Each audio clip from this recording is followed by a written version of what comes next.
How about a short, sweet, very quick review on solving exponential and logarithmic equations? There's a deep world of exponential and logarithmic equations, but what we're going to do is concentrate on the ones that are base e. Natural log of x, as you know, is really log base e of x. And that's a big shot in the logarithmic world. And that's going to be the most common that you would run into. And e to the 2x or e to blah, blah, blah is definitely base e. So we're going to concentrate on these two types. And as we go through here, I'm just going to re-emphasize the algebra concepts that you already know. And that is, I want to get x by itself, so I get rid of everything around the x by using the inverse operation. The inverse operation of minus 3 is to add 3. So I add 3 to both sides. I know you know that. Inverse operation of times 4 is to divide by 4.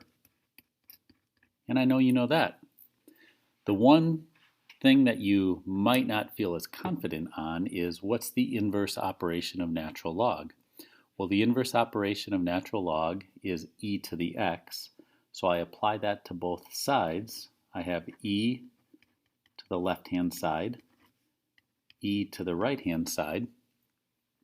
And since these are inverse operations, e and natural log, they battle to the death, and the x escapes.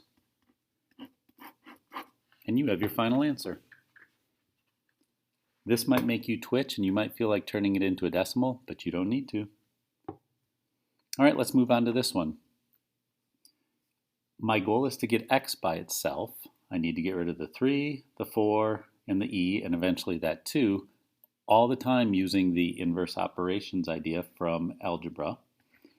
So let's inverse operation to death that minus 4. Let's inverse operation to death that divide by 3. And now for the only semi-new part of this.